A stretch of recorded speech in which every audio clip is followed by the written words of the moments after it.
తెలంగాణ రాష్ట్రాన్ని సాధించుకున్న తర్వాత 2014 నుంచి మొన్నటి వరకు 2 టర్ములు కేసీఆర్ గారి ముఖ్యమంత్రిగా వారి నాయకత్వంలో తెలంగాణలో విద్యారంగం కానీ అదేవిధంగా మిగతా అనేక రంగాలు ప్రగతి బాటలో బ్రహ్మాండంగా ముందుకు సాగినాయి. దురదృష్టవశాత్తు ఈ కాంగ్రెస్ ప్రభుత్వం వచ్చిన తర్వాత ఈ సంవత్సర కాలంలోనే తెలంగాణలో విద్యా వ్యవస్థను పూర్తిగా విధ్వంసం చేస్తూ ఉంది. ఇది ఏదో అనుకోకుండా జరుగుతున్న సంఘటన కాదు, కావాలని ఉద్దేశపూర్వకంగా చేస్తున్నటువంటి కుట్ర. ఎందుకంటే మీరు గమనించినట్టయితే ఇవాళ తెలంగాణకు ముఖ్యమంత్రిగా ఉన్నటువంటి వ్యక్తి ఒక నయా దేశ్ముఖ్ రేవంత్ రెడ్డి. ఆయన ఏం ఆలోచన చేస్తూ ఉన్నాడు, ఇక్కడ ప్రభుత్వ స్కూళ్ళల్లో కానీ అదేవిధంగా ఎస్సీ ఎస్టీ బీసీ మైనారిటీ గురుకులాల్లో కానీ కేజీబీవీ స్కూళ్ళల్లో కానీ మోడల్ స్కూళ్ళల్లో కానీ చదువుతున్నదంత ఎవరు, ఏ వర్గాలకు సంబంధించిన పిల్లలు? ఎస్సీ ఎస్టీ బీసీ మైనారిటీ వర్గాలకు సంబంధించిన పిల్లలే 95% పైగా ఉన్నారు. కాబట్టి నయా దేశ్ముఖ్ అయినటువంటి రేవంత్ రెడ్డి తన రక్తంలో అణువణువున ఆధిపత్య భావజాలాన్ని నింపుకున్నటువంటి రేవంత్ రెడ్డి ఈ వర్గాలకు చదువు దక్కకుండా, ఈ వర్గాలకు అభ్యున్నతి దొరకకుండా, ఈ వర్గాలు గొప్పగా ముందుకు సాగకుండా ఉద్దేశపూర్వకమైనటువంటి కుట్ర ఇవాళ తెలంగాణలో చేస్తున్నాడు. దాంట్లో భాగంగానే విద్యాశాఖను తన దగ్గర పెట్టుకున్నాడు, సంక్షేమ శాఖను తన దగ్గర పెట్టుకొని వరుసగా ఈ 11 నెలల కాలంలో తెలంగాణ రాష్ట్రంలోని స్కూళ్లను అదేవిధంగా హాస్టళ్లను మొత్తం విధ్వంసం చేస్తూ ఉన్నాడు. ఈ మాట మేము ఏదో ఊరికే మాట్లాడాలని మాట్లాడుతున్నాం, మేము ఆధారాలతో సహా మాట్లాడుతున్నాం. ఇప్పటి వరకు 886 మంది స్టూడెంట్స్ తెలంగాణ వ్యాప్తంగా వివిధ విద్యా సంస్థల్లో ఫుడ్ పాయిజన్కు గురైనారు. దాదాపు 48 మంది విద్యార్థులు తెలంగాణలో ఇప్పటి వరకు 11 నెలల కాలంలో చనిపోవడం జరిగింది. దాంట్లో 23 మంది పిల్లలు ఆత్మహత్యలు చేసుకున్నారు. ఇంతకన్నా దుర్మార్గమైనటువంటి సంఘటనలు అసలు ఇప్పుడు దేశంలో ఎక్కడైనా జరుగుతలేవో ఆశ్చర్యం అనిపిస్తూ ఉంది. ఏం చేస్తూ ఉన్నారు వీళ్ళు అంటే మాకు అర్థమవుతున్నది ఒకటి ఈయన రక్తంలో ఉన్నటువంటి ఆధిపత్య భావజాలము, ఆ ధోరణి, దాంతో బలహీన వర్గాలు, దళిత గిరిజన మైనారిటీ అణగారిన వర్గాల పిల్లలకు చదువులు దక్కకుండా ఒక కుట్ర చేస్తూ ఉన్నాడు. రెండవది కార్పొరేట్ శక్తులు, కార్పొరేట్ వ్యక్తులు, కార్పొరేట్ సంస్థలతో ఈయన కుమ్మక్కైండు. వాటికి పెద్దపీట వేయడానికి, వాళ్లకు ఎర్రతివాచి వరచడానికి ఈ విద్యా వ్యవస్థను, ఈ ప్రభుత్వ స్కూళ్లను, SC ST BC minority residential విద్యా సంస్థలని, కేజీబీవీ స్కూళ్లను, మోడల్ స్కూళ్లను, ఎస్సీ ఎస్టీ బీసీ మైనారిటీ హాస్టళ్లను ధ్వంసం చేస్తూ ఉన్నాడు. 11 నెలల కాలంలో ఇంతమంది విద్యార్థులకు ఫుడ్ పాయిజన్ జరిగితే, ఇంతమంది విద్యార్థులు ఆత్మహత్యలు చేసుకుంటే, 48 మంది విద్యార్థులు చనిపోతే, ఇంత ఘోరమైన పరిస్థితులు ఉంటే, ఒక మాగనూరు స్కూల్లో ముఖ్యమంత్రి సొంత జిల్లాలో 3 సార్లు వరుసగా ఫుడ్ పాయిజన్ సంఘటనలు జరిగితే ముఖ్యమంత్రి కనీసం పరామర్శించిన పాపాన పోలే, సమీక్ష పెట్టిన పాపాన పోలే, మంత్రులు కానీ ముఖ్యమంత్రి కానీ ఒక్క స్కూల్ను విజిట్ చేసిన పాపాన పోలే. ఇందాక పెద్దలు ప్రవీణ్ గారు చెప్పినట్టు ఈ ముఖ్యమంత్రికి కేసీఆర్ గారి మీద ఉన్నటువంటి ద్వేషంతో, విద్వేషంతో ఈయన మనసులో విషాన్ని నింపుకొని కేసీఆర్ ఆనవాళ్ళని చెరిపేస్తా అని ఏదైతే ప్రకటన చేసిండో వచ్చిన నాటి నుండి అదే పని పెట్టుకున్నాడు. సిగ్గుందా ముఖ్యమంత్రి? కేసీఆర్ ఆనవాళ్ళని జరిపేస్తా అని చెప్పి ఈ విద్యా వ్యవస్థను, గురుకులాలను విధ్వంసం చేస్తున్న నువ్వు కేసీఆర్ కట్టినటువంటి డాక్టర్ బాబాసాహెబ్ అంబేద్కర్ సచివాలయంలో మరి ఎట్లా కూర్చుంటున్నావు? ఆలోచన చేసుకో. మేము ఊరికేదో ఆవేశంతో మాట్లాడాలి కాబట్టి రాజకీయం కోసం మేము మాట్లాడతలే, ఆవేదనతో మాట్లాడుతున్నాం, బాధతో మాట్లాడుతున్నాం. లక్షల కుటుంబాలకు సంబంధించినటువంటి తెలంగాణ పేద దళిత గిరిజన బడుగు బలహీన మైనారిటీ వర్గాల కుటుంబాలను ఇలా అంధకారంలోకి నెట్టేస్తున్నాడు ఈ ముఖ్యమంత్రి. ఓ దద్దమ్మ ముఖ్యమంత్రి, తెలివి తక్కువ ముఖ్యమంత్రి, అవగాహన రాహిత్యంతో, అహంకారంతో, అధికారం మత్తులో కండకావరం ఎక్కి ఇష్ట రీతిన ప్రవర్తిస్తున్నటువంటి ముఖ్యమంత్రి. అధికారం ఎవరికి శాశ్వతం కాదు, రేవంత్ రెడ్డి చెప్తా ఉన్నాం. అధికారం ఎవరికి శాశ్వతం కాదు, కానీ మనకు వచ్చినటువంటి అవకాశాన్ని సద్వినియోగం చేసుకొని ప్రజల జీవితాల్లో, సమాజంలో ఎంత మేరకు పెనుమార్పులు, విప్లవాత్మకమైనటువంటి మార్పులు తీసుకొచ్చి సమాజ పురోగతిలో అట్టడుగు వర్గాల అభ్యున్నతికి మనం దోహదం చేసినామో ఆ పదవిని అడ్డం పెట్టుకునేది అనేదే ప్రజానీకం కానీ సమాజం కానీ చూస్తారు. చరిత్రలో అదే రాసి పెట్టబడి ఉంటుంది తప్ప నీలాంటి కుట్రలు, కుతంత్రాలు ఇవన్నీ కూడా వాళ్ళ ప్రజలకు నువ్వు చేస్తున్నటువంటి పనులన్నీ అర్థమవుతూ ఉన్నాయి. శిఖండి రాజకీయం చేస్తూ ఉన్నావు. దమ్ము లేదానే? మాట్లాడితే మైకు దొరకగానే కేసీఆర్ మీద కుక్క మరిగినట్టు మరుగుతావు. వచ్చి మాట్లాడవయా, ప్రెస్ మీట్ పెట్టు, సమీక్ష పెట్టు, బయటకు వచ్చి మీడియాలో మాట్లాడు. మొత్తం ఎన్ని స్కూళ్ళు ఉన్నాయి, ఎన్ని గురుకులాలు ఉన్నాయి, ఎన్ని కేజీబీవీ స్కూళ్ళు, ఎన్ని మోడల్ స్కూళ్ళు ఉన్నాయి, ఎన్ని హాస్టల్స్ ఉన్నాయి, మెను చార్ట్ ఏంది, కౌన్సిలింగ్కి ఎవరైనా పెట్టినరా, టీచర్ల సంగతి ఏంది, స్టాఫ్ సంగతి ఏంది, అక్కడ పరిసరాల పరిశుభ్రతకు సంబంధించి మీరు ఏం చేస్తున్నారు, అసలు ఏం జరుగుతుంది 11 నెలల్లో విద్యా వ్యవస్థలో కానీ సంక్షేమ శాఖలో కానీ మిగతా బీసీ స్కూళ్ళలో బీసీ హాస్టళ్లలో కానీ ఎస్టీ హాస్టళ్లలోనే ఆ మంత్రులతో సమీక్ష పెట్టి బయటకు వచ్చి మాట్లాడు, ఈ ప్రజలకు ధైర్యం ఇయ్యు, ఈ వర్గాల పిల్లలకు ధైర్యం ఇయ్యు, ఎవరు చనిపోకుండా విలువైన ప్రాణాలు నిలబెట్టే ప్రయత్నం చేయవా. నీ కోటేసిన పాపానికి ఇందిరమ్మ రాజ్యం అంటివి, ప్రజాపాలన అంటివి, ఇవాళ ఈ వర్గాలను చంపేస్తావా. నీకేసిన ప్రతి ఒక్క ఓటు ఈ వర్గాలది, ఆ కుటుంబాల ఆ పిల్లల మెడకు ఉరితాడు లెక్క చూడతావా ఆ ఓట్లను. ఎటుపోతున్నది వాళ్ళ తెలంగాణ.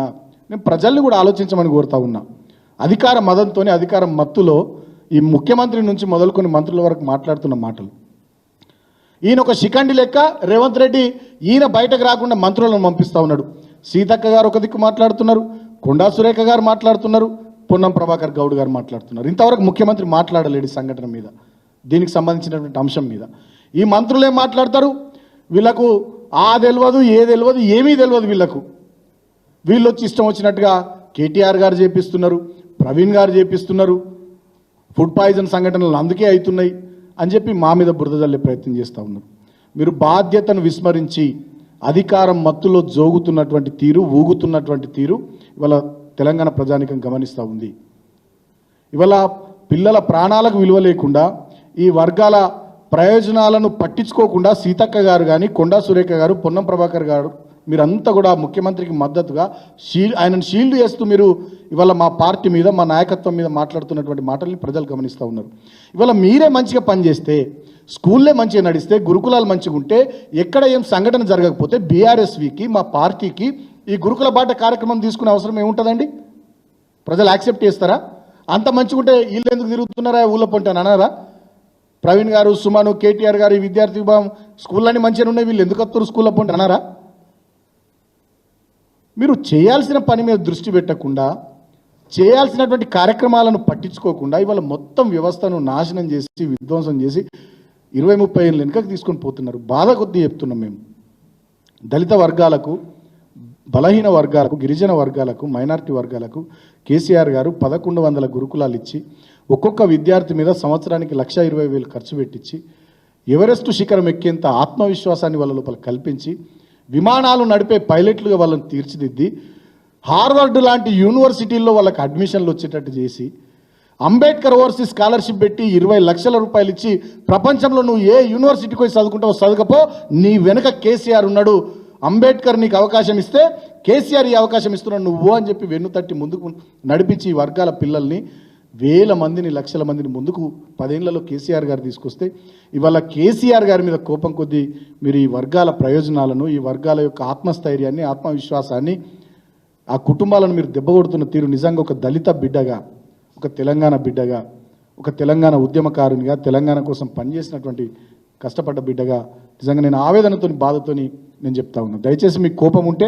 మా పార్టీ మీద తీసుకోరు, మా మీద తీసుకోరు, కానీ కేసీఆర్ ఆనవాళ్ళని జరిపేస్తామనే ఆలోచనతో ఈ విద్యా వ్యవస్థను, ఈ విద్యాలయాలను, గురుకులాలను దెబ్బకొట్టి మా వర్గాల పిల్లలు వాళ్ళు ఏం పాపం చేసిరు, పాపం వాళ్ళకి ఏం సంబంధం, ఆ కుటుంబాలు ఏం పాపం చేసినా మీకు కోపం ఉంటే మా మీద చూడిపోయి బీఆర్ఎస్ను తిట్టురు, మమ్మల్ని తిట్టురు, ఓకే చూసుకుందాం మనం రాజకీయంగా.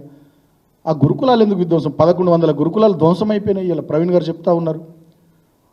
550కి పైగా కేజీబీవీ స్కూల్స్, మోడల్ స్కూల్స్ అవి ధ్వంసం అయిపోయినాయి. సీఎం బ్రేక్ఫాస్ట్ స్కీమ్ అని గతంలో మా ముఖ్యమంత్రి గారు పెట్టారు, ఇప్పుడు అది లేదు, బ్రేక్ఫాస్ట్ స్కీమ్ లేదు, డ్రాప్ అవుట్స్ అయినాయి, పోతలేరు, ఎవరు స్కూల్లో అప్పటి పోతలేరు. ఘోరంగా ఉన్నది. మధ్యాహ్న భోజనంలో మొత్తం పురుగులు, అన్నం ఉడుకుతలేదు, కూర చక్క ఉంటలేదు. మేము ఎవరో చెప్పుడు కాదు, మొన్న మీ ఎమ్మెల్సీ జీవన్ రెడ్డి గారు ఒక స్కూల్కి పోతే అక్కడ ఉడకని అన్నము చూసి ఆయననే తిట్టిండు. అక్కడ అధికారులను ఏం పెడుతుర్రా, మన ఇంట్లో పిల్లలకి ఇటువంటి భోజనం పెడతామని. ఇంత దుర్భరమైనటువంటి పరిస్థితులు ఇలా రాష్ట్రంలో ఉంటే మీరేమో మంత్రులు రేవంత్ రెడ్డిని కాపాడడానికి, మీ పదవులను కాపాడుకోవడానికి వచ్చి మా మీద దాడి చేస్తారా? ఏమంటారు? నిన్న కొండా సురేఖ గారు ఒక మహిళగా, తెలంగాణ బిడ్డగా నేను గౌరవిస్తాం. నిన్న మీరు ఏం మాట్లాడుతున్నారు? ప్రవీణ్ గారిని వారి మీద మేము కంప్లైంట్ ఇచ్చినమాట. వారి మీద ఎప్పుడు మాకు కంప్లైంట్ ఉండేది, మేము అడిగితే సీట్లు ఇవ్వకపోయేది, ఆయన మాకు ఎమ్మెల్యేలకు సీట్లు ఇవ్వకపోయేది, ఒక కంప్లైంట్ ఉండేది. అడ్మిషన్లు మొత్తం ఫుల్ అయిపోయేది. మేము పోయి కూర్చునేది, సార్ మా సంగతి, మా కాన్స్టిట్యున్సీలో ఉన్నటువంటి గురుకులాల్లో కొన్ని సీట్లు కావాలి మాకంటే, సుమన్ మొత్తం అయిపోయినాయి, మనం యాజ్ పర్ మెరిట్ తీసుకుంటాం, అంటే మేము లీటర్లు ఇచ్చి రిక్వెస్ట్ చేసిన ఆయన ఇవ్వకపోయేది. అంత స్ట్రిక్ట్గా స్ట్రింజెంట్గా పద్ధతిగా నడిపించారు కాబట్టి అంత మంచి రిజల్ట్స్ వచ్చినాయి ఆ గురుకులాల్లో. అంతేకాకుండా వారితో మేము కొట్లాడేది, మా నియోజకవర్గాల్లో నువ్వు కేసీఆర్ గారిని మేము అడుగుతున్నాం సార్, మాకు ఒక మహిళా డిగ్రీ కళాశాల కావాలి, అప్గ్రేడ్ చేయండి కేసీఆర్ గారికి, మీరు కూడా రికమెండ్ చేయండి, గురుకులాల సెక్రటరీ కదా మీరు, మా నియోజకవర్గంలో మహిళా డిగ్రీ కాలేజ్ కావాలి, మీరు కొంచెం సార్కి చెప్పురు, మేము కూడా రిక్వెస్ట్ చేస్తున్నామని అట్లా ఆ కంప్లైంట్ ఉండేది ఆయన మీద. మేము పోటీ పనిలో పడేది, మీలాగా పైరవీల కోసమో పైసల కోసమో పదవుల కోసమో పోటీ పల్లి. ఏ వర్గాల నుంచి వచ్చినామో ఆ వర్గాల బిడ్డల ప్రయోజనాల కోసం మేము పోటీ పడేది, పనిచేసేది, కష్టం చేసేది. మా ఈశ్వర్ గారు కానీ, నేను కానీ, కిషోర్ గారు కానీ, ప్రవీణ్ గారు కానీ, మా రసమై బాలకిషన్ గారు కానీ చాలామంది మేము ఎప్పటికప్పుడు కూర్చొని మాట్లాడుకొని ఇంకేం చేద్దాం, సార్ దగ్గరికి వెళ్ళి కేసీఆర్ గారి దగ్గరికి వెళ్ళి ఇంకేం అడుగుదాం, ఇంకేం తీసుకొద్దాం మన పిల్లల కోసం అని చెప్పి అట్లా మేము టీం వర్క్ చేసేది తప్ప మీలాగా ఈ రకమైనటువంటి చిల్లర పనులు మేము చేయకపోయేది. అందుకనే ఆనాడు 10 సంవత్సరాల కాలం స్వర్ణయుగం గురుకులాలకు. ఇవాళ 20-30 ఏళ్ళు వెనుకకు పోయినటువంటి దుర్భరమైనటువంటి పరిస్థితులు గురుకులాలు. సార్ చెప్తుంటే నిన్న మొన్న మేము మాట్లాడుతుంటే కేటీఆర్ గారితో మాకు బాధ అనిపించింది. ఇంటర్మీడియట్ కాలేజీల్లో గురుకులాల్లో డిగ్రీ కాలేజీల్లో 40% సీట్స్ వేకెంట్ ఉన్నాయంటే చాలా బాధపడ్డాం మేము. అరే మాకు అప్పుడు సీట్లు దొరకకపోయేది గురుకులాల్లో. మేము అడిగితే ఎమ్మెల్యేలు అడిగితే సార్ మాకు ఒక్క సీటు ఇరు, మాకు దగ్గర అయినా తెలిసిన ఒక 2 సీట్లు ఇరు అంటే లేవు, మొత్తం అడ్మిషన్స్ ఫుల్ అయిపోయినాయని చెప్పేది వారు. అటువంటి పరిస్థితుల నుంచి వాళ్ళ 40% సీట్లు ఖాళీ ఉన్నాయంటే మీరు ఏడికి తీసుకొచ్చిర్రు. వాళ్ళ తెలంగాణ సమాజం ఇవన్నీ గమనిస్తూ ఉంది, ఆలోచిస్తూ ఉంది. అందుకనే నేను ప్రజల్ని కూడా కోరుతా ఉన్నా, విజ్ఞప్తి చేస్తూ ఉన్నా, బీఆర్ఎస్ పార్టీ శ్రేణులందరినీ కూడా విజ్ఞప్తి చేస్తూ ఉన్నా. మన వర్కింగ్ ప్రెసిడెంట్ కేటీఆర్ గారు పిలుపునిచ్చినారు. బీఆర్ఎస్ పార్టీ విద్యార్థి విభాగం ఆధ్వర్యంలో ఈ గురుకుల బాట కార్యక్రమాన్ని తీసుకొని మనం ముందుకు పోతున్నాం. అన్ని స్కూల్స్, అన్ని model schools, KGBV schools, ZPHS schools, అదేవిధంగా ప్రాథమిక పాఠశాలలు, గురుకులాలు, ఎస్సీ ఎస్టీ బీసీ హాస్టల్స్ ఉంటాయి. వాటిని కూడా ఈ టీమ్స్ అన్ని కూడా 33 బృందాలుగా వెళ్తున్నారు మా వాళ్ళు. వీళ్ళంతా విజిట్ చేస్తారు. నేను అక్కడ ఉండే రాష్ట్ర స్థాయిలో కేటీఆర్ గారు కూడా అందరితో టెలికాన్ఫరెన్స్ మాట్లాడుతూ అన్నారు. సో ఎమ్మెల్యేలు కానీ, మాజీ ఎమ్మెల్యేలు కానీ, ఎంపీపీలు, జెడ్పీటీసీలు, సర్పంచులు, ఎంపీటీసీలు, మాజీ ప్రజాప్రతినిధులు, మున్సిపాలిటీలో చైర్మన్లు, కౌన్సిలర్లు అందరూ కూడా మీరు కూడా తలా ఒక చేయండి. ఈ టీమ్స్ వస్తున్నాయి, వాళ్ళతో కలిసి మమేకమై మీరు కూడా ఇవాల్టి నుంచి డిసెంబర్ 7వ తేదీ వరకు అన్ని విద్యాసంస్థలు, విద్యాలయాలు తిరగండి. వాస్తవ పరిస్థితులు కేటీఆర్ గారు ఇప్పటికీ ఒక కమిటీని ప్రవీణ్ కుమార్ గారి నేతృత్వంలో నియమించినారు. ఆ కమిటీకి వాస్తవ పరిస్థితులు ఇవ్వండి. ఆ కమిటీలో మాజీ విద్యార్థి నాయకులైనటువంటి ఆంజనేయులు గౌడ్ గారు, రాజారాం యాదవ్ గారు, డాక్టర్ ఎర్రోల శ్రీనివాస్ గారు, అదేవిధంగా వాసుదేవ్ రెడ్డి గారు కమిటీ సభ్యులు ఉన్నారు. ప్రవీణ్ గారి ఆధ్వర్యంలో ఆ కమిటీని వర్కింగ్ ప్రెసిడెంట్ గారు నియమించినారు. వీరు వచ్చినటువంటి 33 జిల్లాల విద్యాలయాలకు సంబంధించి వచ్చినటువంటి రిపోర్ట్ అంతా కంపైల్ చేసి ఒక నివేదికను పార్టీ అధిష్టానానికి ఇస్తారు. దాన్ని కేటీఆర్ గారు ఇప్పటికీ చెప్పడం జరిగింది. అసెంబ్లీ సమావేశాలలో, అదేవిధంగా మిగతా ఫోరమ్స్లో కూడా ప్రభుత్వం మీద ఒత్తిడి తీసుకొచ్చి ప్రభుత్వంలో చలనం వచ్చేంత వరకు, ప్రభుత్వంలో మార్పు వచ్చేంత వరకు ఖచ్చితంగా ఈ పోరాటాన్ని కొనసాగిస్తామని మా వర్కింగ్ ప్రెసిడెంట్ గారు చెప్పినారు. ఇదేదో రాజకీయం కోసం మేము చేస్తలే, తెలంగాణ ప్రజల ప్రయోజనాల విషయంలో రాజీ పడొద్దని బీఆర్ఎస్ పార్టీగా మేము పనిచేస్తూ ఉన్నాం. ఈ సబ్బండ వర్గాలు ఆశించి తెచ్చుకున్నటువంటి, పోరాడి తెచ్చుకున్నటువంటి తెలంగాణలో నయా దేశ్ముఖ్ రేవంత్ రెడ్డి ఆధ్వర్యంలో జరుగుతున్నటువంటి విధ్వంసాన్ని తిప్పికొట్టడానికి ఈ గులాబీ దండు మరొకసారి ముందుకు సాగుతూ ఉంది. ఆనాడు తెలంగాణ ఉద్యమంలో అప్పటి మా విద్యార్థి విభాగం ఎర్రోల శ్రీనివాస్ గారి అధ్యక్షతన కానీ, నా అధ్యక్షతన కానీ చాలా కార్యక్రమాలు తీసుకున్నాం.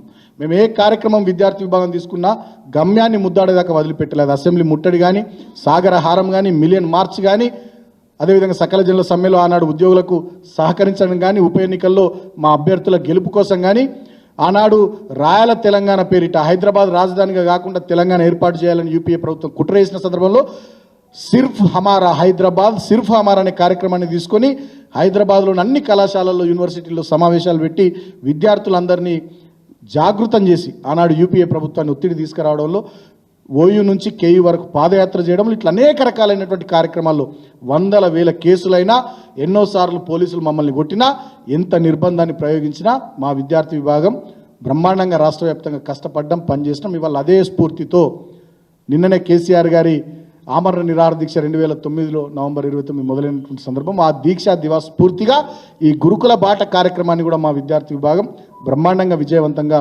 కంటిన్యూ చేస్తుంది. గెల్లు శ్రీనివాస్ గారు విద్యార్థి విభాగం అధ్యక్షులు వారి నాయకత్వంలో బ్రహ్మాండంగా 7వ తేదీ వరకు వాళ్ళంతా తిరుగుతారు. మా శ్రేణులు కూడా 33 జిల్లాలకు వీళ్ళంతా వస్తున్నారు కాబట్టి వీరికి కూడా పూర్తి స్థాయిలో సహాయ సహకారాలు అందించాలని సందర్భంగా మేము విజ్ఞప్తి చేస్తూ ఉన్నాం. నిన్న మంత్రి కొండా సురేఖ గారు మాట్లాడినటువంటి వ్యాఖ్యల్ని పూర్తి స్థాయిలో మేము ఖండిస్తూ ఉన్నాం. మా మీద బురద జల్లేటటువంటి కార్యక్రమాన్ని పక్కన పెట్టి ఈ బడుగు బలహీన వర్గాల బిడ్డలు, దళిత గిరిజన బిడ్డలు మంచి చదువులు చదువుకోవడానికి ఏ రకమైనటువంటి పరిస్థితులు కల్పించాలో దాని మీద మీ ముఖ్యమంత్రితో కొట్లాడే ప్రయత్నం చేయాలని సురేఖ గారికి, అదేవిధంగా బీసీ సంక్షేమ శాఖ మంత్రి పొన్నం ప్రభాకర్ గౌడ్ గారికి, అదేవిధంగా సోదరిమణి సీతక్క గారికి, మంత్రి గారికి కూడా మేము విజ్ఞప్తి చేస్తూ ఉన్నాం.